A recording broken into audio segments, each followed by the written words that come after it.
सुप्रभात। मैं हूं जगेंद्र राणा। आज की हमारी आध्यात्मिक चर्चा का विषय है साधना की आवश्यकता। साधना की आवश्यकता। देखिए, साधना पथ एक लंबा और कठिन पथ है। पग पग पर शारीरिक व मानसिक कठिनाइयां मार्ग अवरुद्ध करती रहती हैं। शरीर साथ देता नहीं, प्रलोभन अपने जाल में फंसाने के लिए तैयार रहते हैं। मन सदा पीछे लौटने की सलाह देता है। अहम पतन की ओर उन्मुख करता है और लक्ष्य दूर दूर तक कहीं दृष्टिगोचर नहीं होता। तो बहुत से साधक इन कठिनाइयों से घबराकर आगे बढ़ना बंद कर देते हैं और उनमें से कुछ पीछे भी लौट जाते हैं। कुछ साधक जो साधना की सभी आवश्यकताओं को पूरा करते हैं आगे बढ़ पाते हैं और अंततः लक्ष्य तक पहुंच जाते हैं।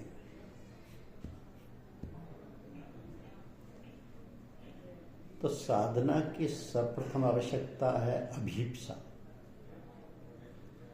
अभीप्सा यानी हृदय की गहराई से उठी एक मांग है, एक चाह है किसी खोई अवस्था को पाने की। मन कुछ पाना चाहता है या कुछ होना चाहता है जिसके अभाव में वो अधूरा है, बेचैन है, परंतु वो क्या चाहता है ये वो बता नहीं सकता। यही अभीप्सा है। तो अभीप्सा यद्यपि सभी व्यक्तियों में विद्यमान है, अधिकतर में वह प्रसुप्त अवस्था में है।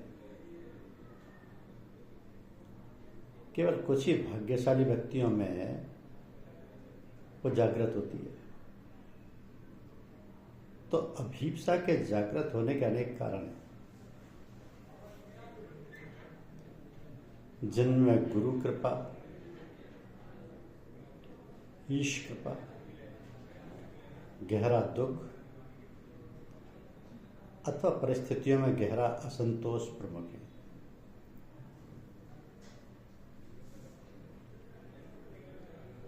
एक शुद्ध व पवित्र हृदय में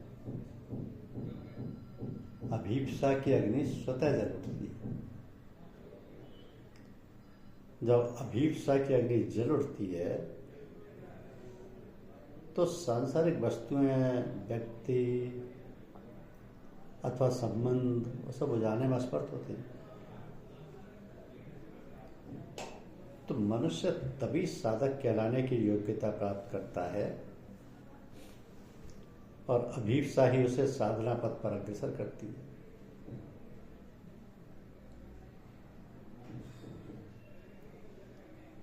और साधक को तब एक सद्गुरु की आवश्यकता होती है जो अभीप्सा की चिंगारी को हवा करके उसे एक लौ में परिणत कर सके, जो अभीप्सा के बीज को सींचकर उसे वृक्ष बनाने में सहायता कर सके।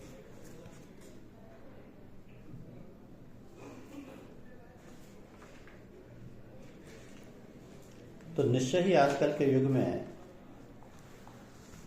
सद्गुरु दुर्लभ है, परंतु जब अभीप्सा प्रबल रूप धारण करती है तो वह मिल ही जाते हैं। सद्गुरु एक सहायक है जो लड़खड़ाते हुए साधक को साधना पथ पर दृढ़ता पूर्वक कदम रखना सिखाता है। सद्गुरु एक मार्गदर्शक है जो साधक का मार्गदर्शन करता हुआ उसे लक्ष्य तक पहुंचाता है। सद्गुरु साधना पथ की कठिनाइयों को दूर तो करता है ही, उस साधक को अपनी आत्मशक्ति भी प्रदान करता है, जिससे साधक उन कठिनाइयों पर विजय पा सके। तो सद्गुरु अपने प्रभाव से साधक की बहुर्मुखी प्रवृत्ति को अंतर्मुखी करने में सहायता करता है। वो साधक की दबी हुई इच्छाओं और वासनाओं को उभारकर मन की ऊपरी सतह तक लाकर उनकी समूल समाप्ति में मदद करता है। तो साधक का मन शुद्ध व पवित्र हो जाने पर वो अपनी आत्मशक्ति से साधक की चेतना को उठाते हुए ईश्वरीय चेतना से एकाकार कर देता है। और साधक यदि लड़खड़ाता है तो वह सहारा देता है, साधक यदि गिर जाता है तो वो उठाता है, साधक यदि पथभ्रष्ट हो जाता है तो वो उसे पुनः पथ पर लाता है। तो साधक के आत्मिक पक्ष को सुंदर बनाने के साथ साथ वो अपने व्यवहार का उदाहरण सामने रख साधक के व्यावहारिक पक्ष को भी सुंदर बनाता है। इस प्रकार सद्गुरु अपने कर्म से कर्मयोग का उदाहरण प्रस्तुत करते हुए अपनी बुद्धि से ज्ञान योग का उपदेश देते हुए और अपनी आत्मा से राजयोग सिखाते हुए साधक को पूर्ण योग के पथ पर प्रशस्त करता है। अतः साधक को नियमित रूप से उनके सानिध्य शारीरिक एवं मानसिक की नितांत आवश्यकता है। साधना वस्तुतः मन का शुद्धिकरण है और उसके लिए प्रातः व साय लगभग आधा घंटा बैठकर अभ्यास करना लाभप्रद है। तो साधक को मनमाना अभ्यास नहीं करना चाहिए और इन सद्गुरु से पूछकर करना चाहिए। प्रारंभिक साधनों के लिए निरपेक्ष सचेतनता का अभ्यास बहुत लाभदायक होता है।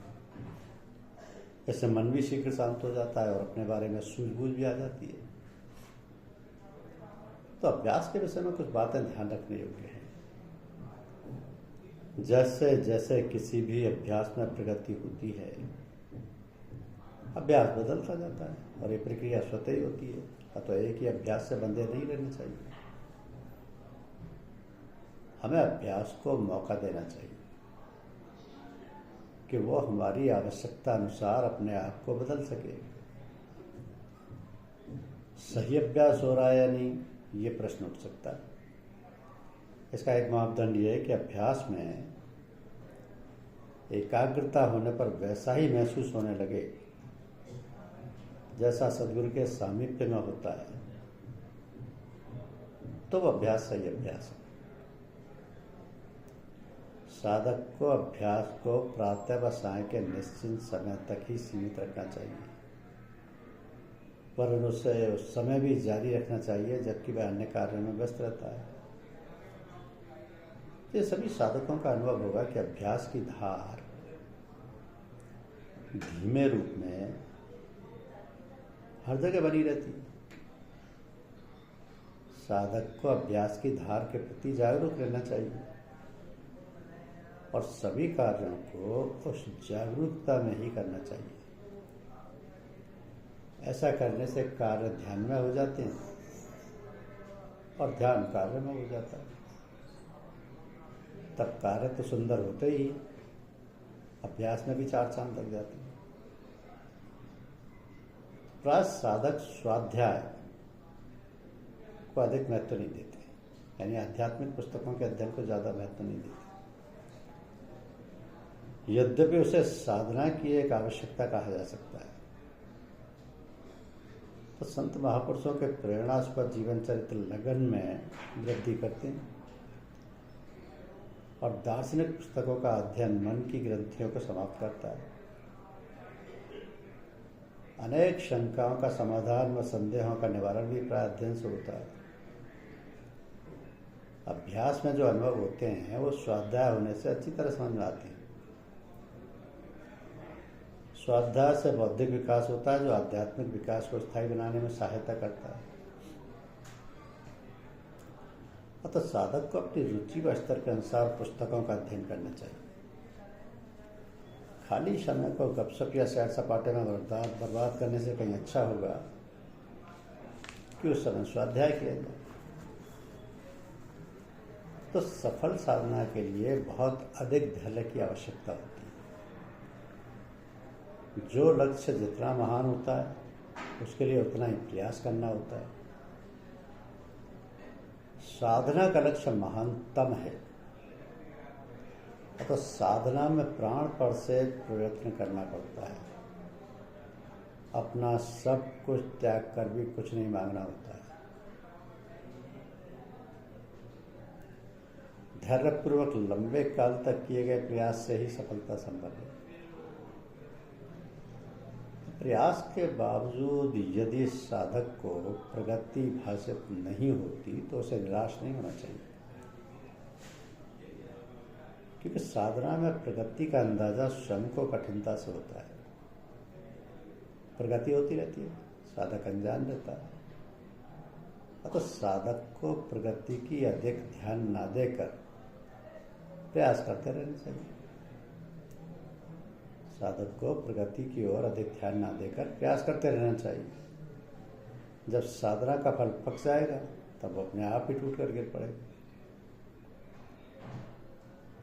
साथ ही साथ साधकों को यह नहीं भूलना चाहिए कि लक्ष्य पुरुषार्थ गम्य नहीं, कृपा गम्य है। प्रयास द्वारा लक्ष्य नहीं प्राप्त किया जाता, वरन लक्ष्य प्राप्त करने को योग्यता प्राप्त की जाती है और कृपा प्राप्त होती है। तो धैर्यपूर्वक प्रतीक्षा एवं मौन अभिप्सा द्वारा यदि साधना की सभी आवश्यकताएं पूरी की जाती हैं तो साधक साधना के अंतिम चरण में प्रवेश करता है। इस चरण में आकर साधक को लोप होने लगता है, केवल साधना शेष रह जाती है।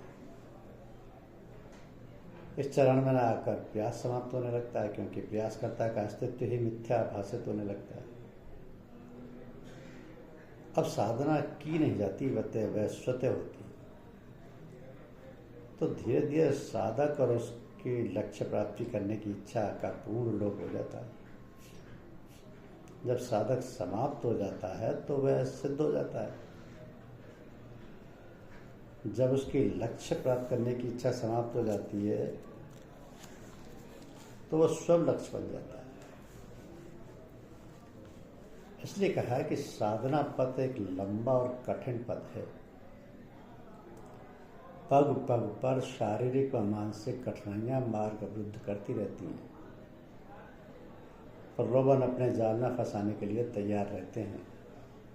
मन सदा पीछे लौटने की सलाह देता है। अहम पतन की ओर उन्मुख करने को तत्पर रहता है और लक्ष्य दूर दूर तक कहीं दृष्टिगोचर नहीं होता। तो बहुत से साधक इन कठिनाइयों से घबराकर आगे बढ़ना बंद कर देती है। लेकिन अगर गुरु कृपा है, ईश कृपा है, तो ये साधना का पथ स्वतः ही गुरु कृपा से तय हो जाता है और गुरुदेव साधना की ऊंची ऊंची मंजिलों पर पहुंचा देते हैं। धन्यवाद।